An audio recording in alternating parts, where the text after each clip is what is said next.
was like, what a crazy decision. The night that we went, called, and your guy, whatever his name was, and it was literally 4:00 in the morning. And I'm like, what insane humans. I like dropped you off. I like went and saw what's his face so freaking late that I'm like, why? Why? Like, why? Why did we think that was okay? Where I'm like, one, you could have been killed. Okay. You could have been sold into the sex trade. And our mindset wasn't about like, he could have killed me. I don't know him. We don't know anything about him. It was, well, maybe I'll get dick. Maybe I'll get a really great sex story to tell my friends later. Not that I could die in the stranger's home. I was like, okay, see you later. I'll pick you up at 7 a.m. Happy Self-Love Saturday, whoop whoop. So today's video is a special video. I wanted to discuss all of my terrible choices from my 20s. All of the things that I did wrong and wish that I didn't do, and the lessons that I learned. And I enlisted the help of my best friend, Melisa, who I have been best friends with since I was in kindergarten. So that means that she has gone through every phase of life with me so far. And I'm very grateful to have her. But we have gone through some things, especially in our 20s, and learned some real lessons. So that is what today's video is all about. Like, all my dumb decisions when I was in my 20s had to do with boys. I don't think I have a single one that was like, oh yeah. We weren't fighter girls. You know, like we weren't the dramatic girls that we would have drama or any other like thing that's really happening that's gonna make us make some stupid decision. It was all I think that's a good thing that you say that, because I actually think that I didn't know how to do conflict resolution. So I feel like I had easily late 20s, like truly mid, like 25, 26 to like 30, where I felt like I got into a like, oh, fuck that person every single year. Like at least one a year that I was like, I no longer talk to that individual right there. And I feel like that was a mistake on my part, in the sense of not knowing how to say something to someone. And it was only with women. It wasn't like ever with men. I was never like that. It was only with women that I was like, you know what? I don't need to know you anymore. And I'd be like out of there. And I'm like, I wish at that time I had a better concept of understanding when I was being annoyed, or how to resolve something, or how to set a boundary versus like they can't be in your life anymore. Because that's sometimes just what you need. You need like you know what too? You have to really think about, our brains are not fully developed until we're 26. Right? I tell people this all the time. And even once they are fully developed, I mean, we're in beyond 26 right now.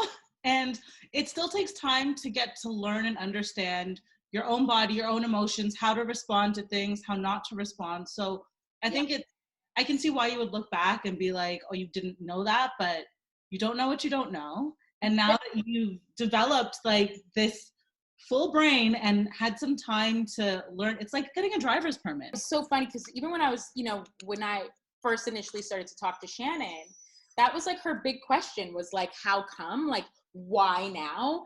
And I really had no other answer besides just like, I know better. Not like, oh, I had this great aha, but just like, oh, I can now look back on that time when we got into that fight and realize where I messed up, or where I overreacted, or where I didn't need to react like that.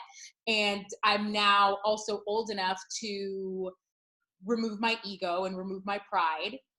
But that's where I'm like, I think that's interesting that you think, I mean, that's true best friendship, that you're just like, basically, we didn't fight with girls. Because in my own head, my guilt is kind of like, I could think of a girl that I didn't like, and this girl that I didn't like, and that girl. I do have to say, in terms of like some of those stupid decisions, we are so fortunate. Like that story we were just talking about.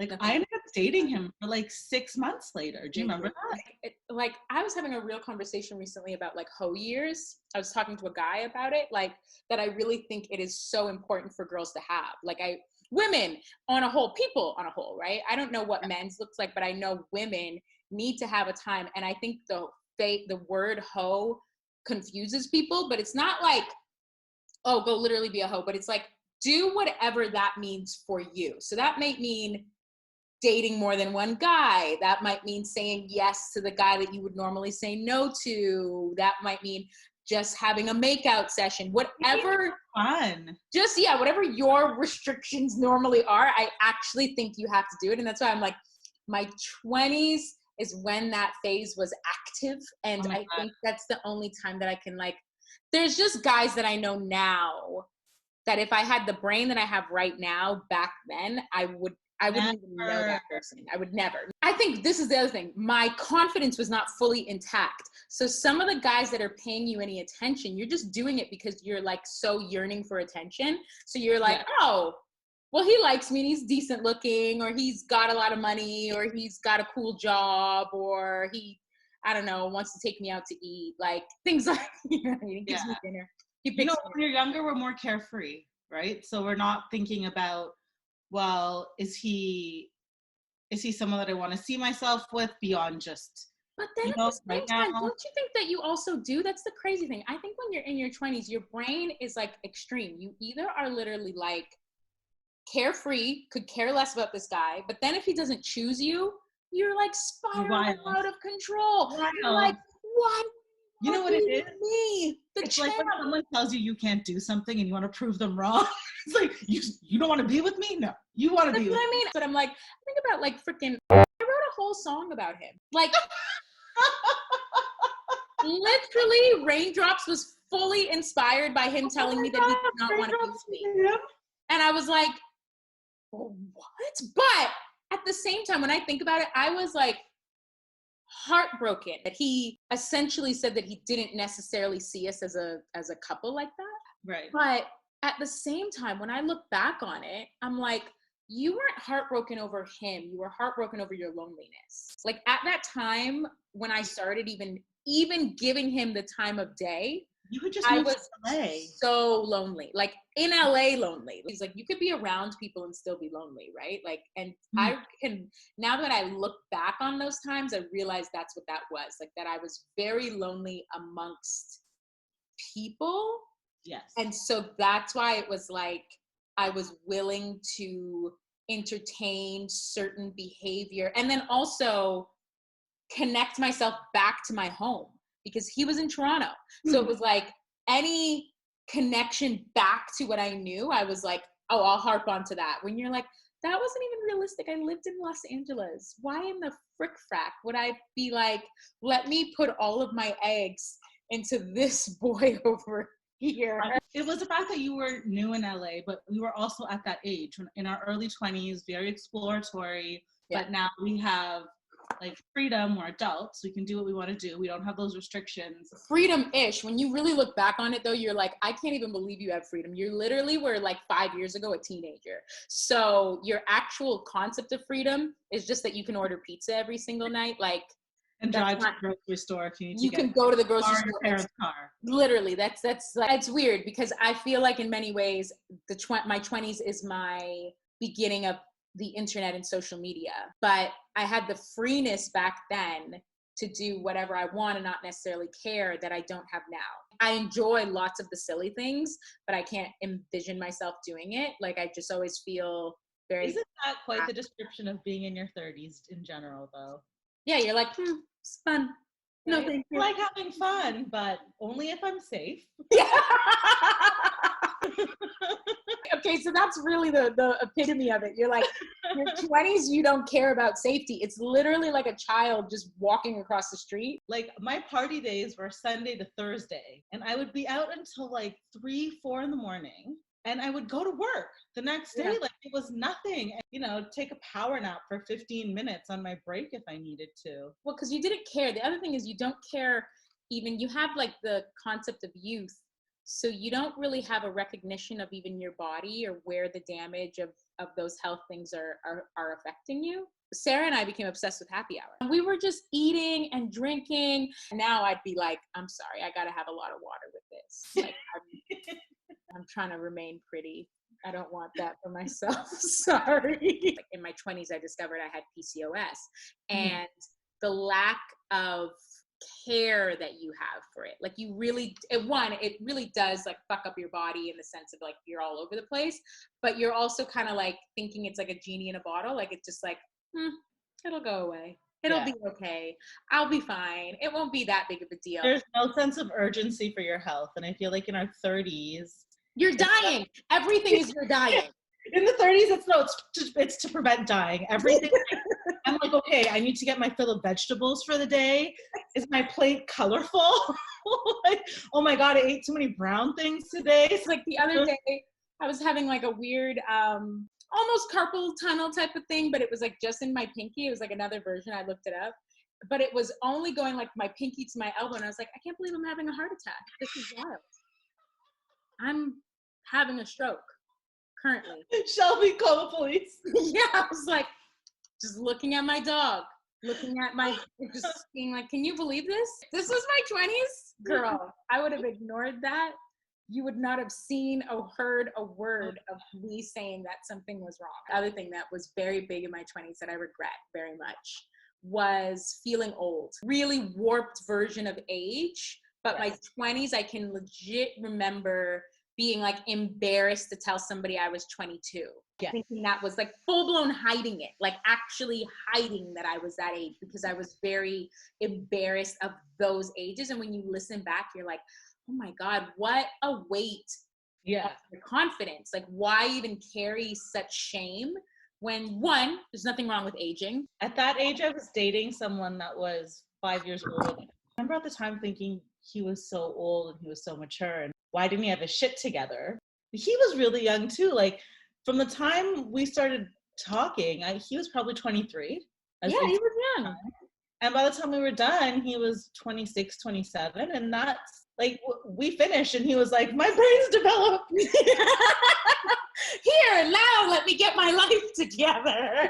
Exactly. Yeah, now I realize that. Because remember too, I was dating when I first got to LA, someone who was 9, almost 10 years older than me. But he used to make fun of me all the time for being this little young girl. Now when I look back at it, especially 20 to 29, 30 years old, it actually to me is too big of an age gap at that time, at that stage. If you were 29 and the person is 40, I don't think I would think that was a big deal. Yeah. But at that specific time, it's actually vastly different people. And when I look back, I'm like, I was probably such a little foolish girl that he was talking to and just asking probably dumb questions like, do you like me? Do you think my hair is better straight or curly? When you're in your 20s, you ask a lot of questions to men or partners, whether you're gay or straight, that it's almost like you're trying to hurt yourself. Yes. You're trying to like confirm and hurt at the exact same time. You want to like, I want you to say that I'm perfect, but I also want to hear that you don't think I'm perfect. I remember asking someone to rate me on a scale of 1 to 10 in my looks and then rate their ex-girlfriend on the same right after, right after. Do it now. Now put up our pictures. I've been reading my old journal. Yeah, you told me that I wrote in around high school, end of high school, just after high school, those ages. And same guy. I wrote about how the girlfriend now got her driver's license. And I was like, oh, well, now I'm sad because if I'm not driving him around, then she is. And how am I going to see him? And reading that back, I'm like, is he using me for my car? But that's the thing. You were desperate to be needed. And if anything, you're like, you can look back on that and think there's a bigger picture here. You wanted to be needed. And so this was a person who somehow had a little bit of an opening that made you feel like if I present myself a certain way, I can be needed by him. Think of that short film you did, Token. Yeah. Because we grew up together. And watching that movie, it was like the most triggering 12 minutes of my life. Because I was like, oh my God. And I know a lot of it was also based on your experiences because we grew up in a predominantly white area. So I just remember calling you after I saw it and saying to you, oh my God, why did we both feel the same way?